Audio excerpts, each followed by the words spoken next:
जब शिव और कृष्ण के बीच हुआ प्रथम जीवाणु युद्ध। इधर जब शत्रुघ्न को सूचना मिली कि उनके यज्ञ का घोड़ा बंदी बना लिया गया है तो वो बहुत क्रोधित हुए एवं अपनी पूरी सेना के साथ युद्ध के लिए युद्ध क्षेत्र में आ गए। उन्होंने पूछा कि उनकी सेना से कौन अश्व को छुड़ाएगा, तो भरत पुत्र पुष्कल ने कहा कि तातश्री आप चिंता न करें, आपके आशीर्वाद और श्रीराम के प्रताप से मैं आज ही इन सभी योद्धाओं को मारकर अश्व को मुक्त करता हूँ। वे दोनों इस प्रकार बात कर रहे थे कि पवनसुत हनुमान ने कहा कि राजा वीरमणि के राज्य पर आक्रमण करना स्वयं परमपिता ब्रह्मा के लिए भी कठिन है, क्योंकि यह नगरी महाकाल द्वारा रक्षित है। अतः उचित यही होगा कि पहले हमें बातचीत द्वारा राजा वीरमणि को समझाना चाहिए, और अगर हम न समझा पाए तो हमें श्रीराम को सूचित करना चाहिए। राजा वीरमणि श्रीराम का बहुत आदर करते हैं, इसलिए वे उनकी बात नहीं टाल पाएंगे। हनुमान की बात सुनकर श्री शत्रुघ्न बोले, हमारे रहते अगर श्रीराम को युद्ध भूमि में आना पड़े, यह हमारे लिए अत्यंत लज्जा की बात है। अब जो भी हो हमें युद्ध तो करना ही पड़ेगा। यह कहकर वे सेना सहित युद्ध भूमि में पहुंच गए। भयानक युद्ध छिड़ गया। भरत पुत्र पुष्कल सीधा जाकर राजा वीरमणि से भिड़ गया। दोनों अतुलनीय वीर थे। वे दोनों तरह तरह के शस्त्रों का प्रयोग करते हुए युद्ध करने लगे। हनुमान राजा वीरमणि के भाई महापराक्रमी वीर सिंह से युद्ध करने लगे। रुक्मांगद और शुभांगद ने शत्रुघ्न पर धावा बोल दिया। पुष्कल और वीरमणि में बड़ा घमासान युद्ध हुआ। अंत में पुष्कल ने वीरमणि पर 8 नाराज बाणों से वार किया। इस वार को राजा वीरमणि सह नहीं पाए और मूर्छित होकर अपने रथ पर गिर पड़े। वीर सिंह ने हनुमान पर कई अस्त्रों का प्रयोग किया, पर उन्हें कोई हानि न पहुंचा सके। हनुमान ने एक विकट पेड़ से वीर सिंह पर वार किया, इससे वीर सिंह रक्तगमन करते हुए मूर्छित हो गए।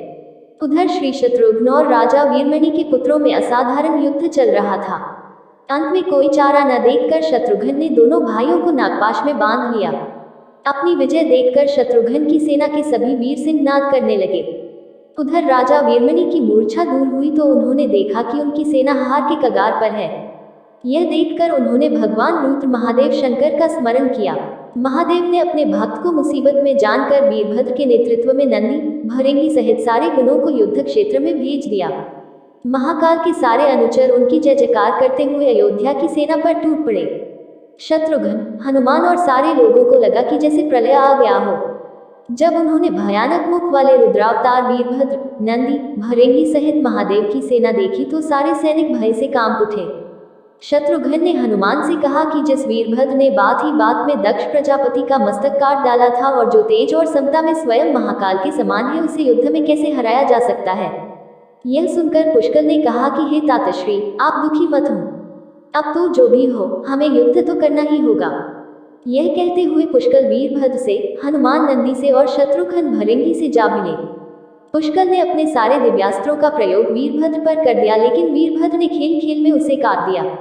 उन्होंने पुष्कल से कहा कि हे बालक, अभी तुम्हारी आयु मृत्यु को प्राप्त होने की नहीं हुई है, इसलिए युद्ध क्षेत्र से हट जाओ। उसी समय पुष्कल ने वीरभद्र पर शक्ति से प्रहार किया, जो सीधे उनके मर्मस्थान पर जाकर लगा। इसके बाद वीरभद्र ने क्रोध से थर्राते हुए एक त्रिशूल से पुष्कल का मस्तक काट लिया और भयानक सिंहनाद किया। उधर भरेंगी आदि गणों ने शत्रुघ्न पर भयानक आक्रमण कर दिया। अंत में भरेंगी ने महादेव के दिए पाश में शत्रुघ्न को बांध दिया। हनुमान अपनी पूरी शक्ति से नंदी से युद्ध कर रहे थे। उन दोनों ने ऐसा युद्ध किया जैसा पहले किसी ने नहीं किया था। दोनों श्रीराम के भक्त थे और महादेव के तेज से उत्पन्न हुए थे। काफी देर लड़ने के बाद कोई और उपाय न देखकर नंदी ने शिवास्त्र का प्रयोग कर हनुमान को पराभूत कर दिया। अयोध्या की सेना की हार देखकर राजा वीरमणि की सेना में जबरदस्त उत्साह आ गया और वे बाकी बचे सैनिकों पर टूट पड़े। यह देखकर हनुमान ने शत्रुघ्न से कहा कि मैंने आपसे पहले ही कहा था कि ये नगरी महाकाल द्वारा रक्षित है, लेकिन आपने मेरी बात नहीं मानी। अब इस संकट से बचाव का एक ही उपाय है कि हम सब श्री राम को याद करें। ऐसा सुनते ही सारे सैनिक शत्रुघ्न, पुष्कल एवं हनुमान सहित श्रीराम को याद करने लगे। अपने भक्तों की पुकार सुनकर श्रीराम तत्काल ही लक्ष्मण और भरत के साथ वहां आ गए। अपने प्रभु को